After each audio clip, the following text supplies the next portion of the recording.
Hello people, Wagwan people, and I say you namaste. I am from the V to the I C T O R Y victory. Hey, hey, fire! And I'm going to be your red carpet host for this elevated red carpet. Yes, you heard me. Everything here today has been elevated. Immediately you step into this place, you have been elevated. Welcome to Elevate Expo, a gathering of great minds, visionaries, professionals from different landscape.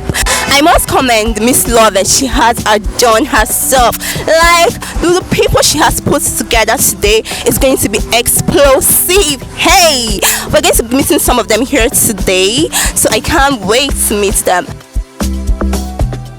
So now, to take us on the next performance, we're going to have a very talented spoken word artist.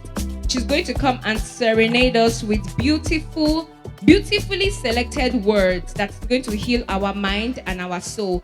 Please, with a standing ovation and a round of applause, let's make welcome the lovely Debbie. They are lost in the dark. Mr. Samskis doesn't know how the minimum wage sums up. All they know is that daddy will provide. Poverty is not just lack of funds.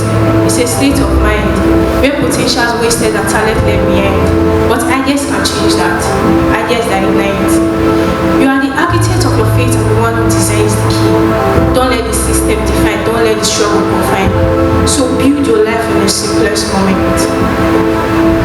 Even if that life doesn't look flashy on Instagram, make people interpret your life through the lens of positivity and optimism, even in the world that seems harsh.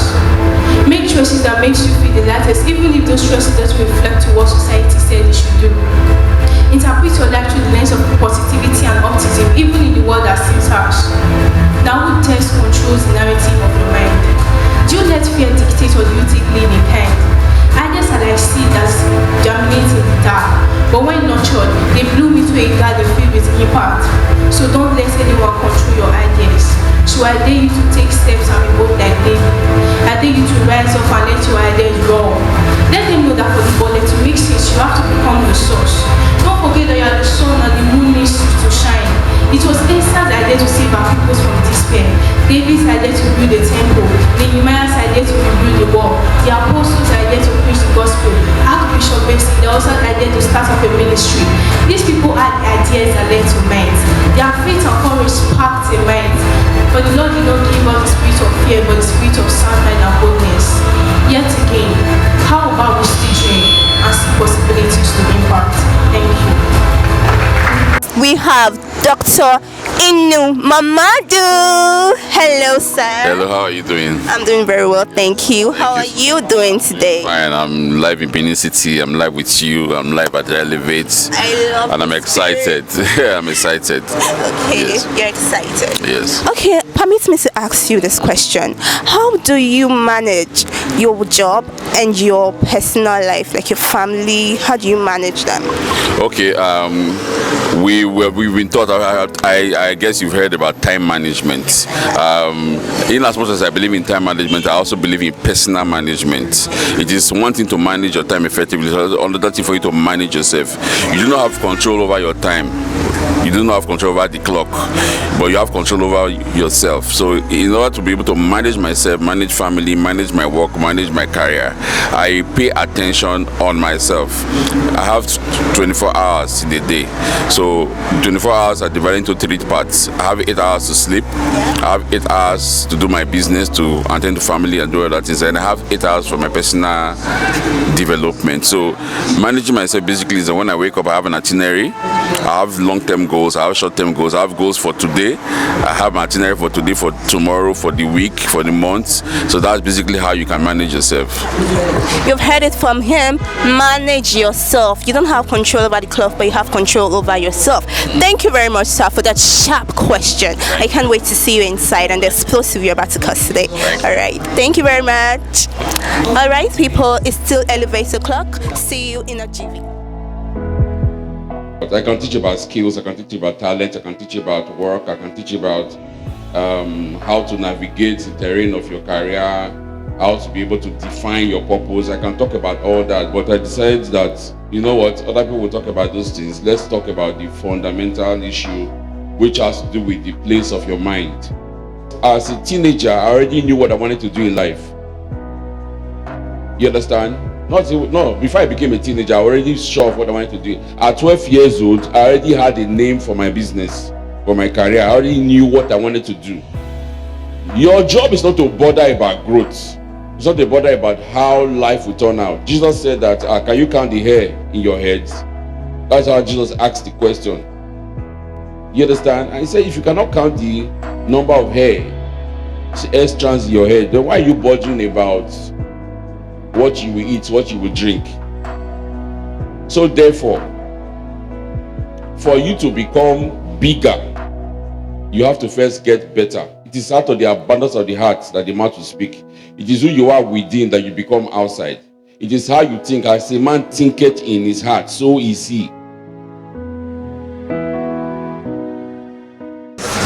I have with me here a beautiful, dazzling. Come on, give them. Hey. She is Miss Precious. Hello, ma'am. How are you doing? I'm fine. How are you too? I'm doing great. Thank you. It's obvious. All right. Can you please tell us a bit about your field? Introduce yourself. Let me introduce myself properly. Nothing to my show now is because I'm Precious. I'm a media personnel and I provide video solutions to people as an agency. So now it's happened be that. All right. What do you love about your field the most? What aspects do you love about it? All right, I love telling stories. Yes, the solutions comes with storytelling. Now, how you tell your story is very important. So, what I love the most about what I do is the stories that I tell with it. Thank you for that lovely response. Thank you for gracing us with your endowed, beautiful personality. Catch you inside. Thank you. That is what excites me. The young people are learning, and the current speaker, if you can hear him in the background, he's hot punches. I know my friend delivered before I came, and I know my friends will also deliver after this session. So for me, it's that value is being shared here, and I saw in the eyes of young people that they wanted to learn and they wanted to become more. And when I see people learning and opening up to accept lessons, it gladdens my heart. So I think this is the right place for this time and the right place for those who are here. People are having conversation, but does this conversation rightly help promote my values? If no, that will now go back to help me evaluate how to communicate who I am. Are we together? And that's branding. Guys, talk to me. That's branding. Are we together? Now, one of the things I wrote here is this.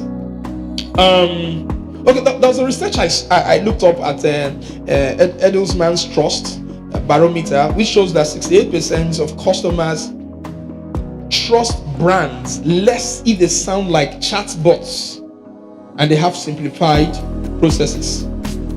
What that simply means is people want to relate with people.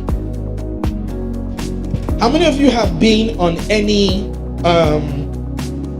help site, and then when you chat they bring options?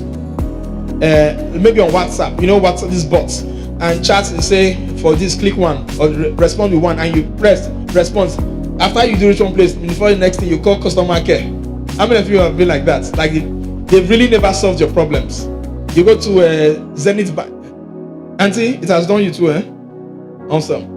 You don't realize that at the point you want to call customer care, let me talk to somebody who understands what I'm feeling and what I'm saying. Not just this chat, they've just programmed it. So in other words, people want to connect with you and build trust based on the experience they're getting from you. Your brand, the values are consistent. Excellence, innovation, whatever it is consistent. However, your capacity to deliver and what you can deliver can change based, and this is why you need to listen to what people are saying, but not take everything to heart. Just filter it, and it helps your brand become more relevant.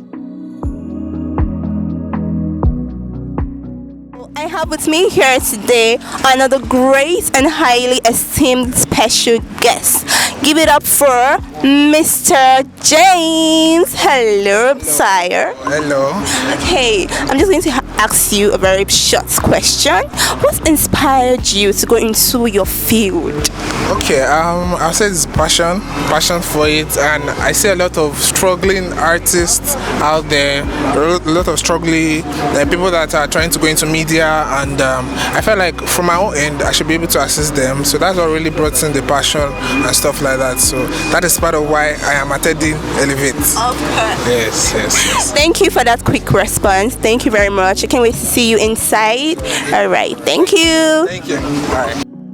Today I'm here to perform magic. Now, most people don't know, but I can perform magic, and you will see.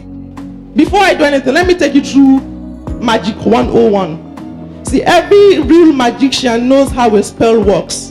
And if you don't know what a spell is, when your words have the ability to shape what was and what is, we call that a spell. For example, the first spell Little Nosa tried in the privacy of his room was Levekin, a magical spell he learned from his favorite series, Merlin. But the first time Nosa Levekined, nothing happened. Nothing moved. Not a feather, not the bottle on his table, not the takeaway, but every day Nosa Levekined away. And I find it magical that somehow our children believe in the supernatural, that even if their eyes cannot see it, their mind remains a nursery for creativity. But today, Nosa is an adult. And see, there's an adage where I come from. What an adult can see sitting down, a child will not see from the treetop. But maybe we need to consider that as adults, sometimes our eyesight tricks us. See, the first real-life magician I read of was mocked for dreaming, for thinking he could trap light in the light bulb. 999 times he failed, but on the 1000th try, magic struck. But some of you will say, well, I don't have the luxury of failing 999 times. How about you think of it this way? Thomas Edison did not fail 999 times, but he learned 999 ways not to make a light bulb.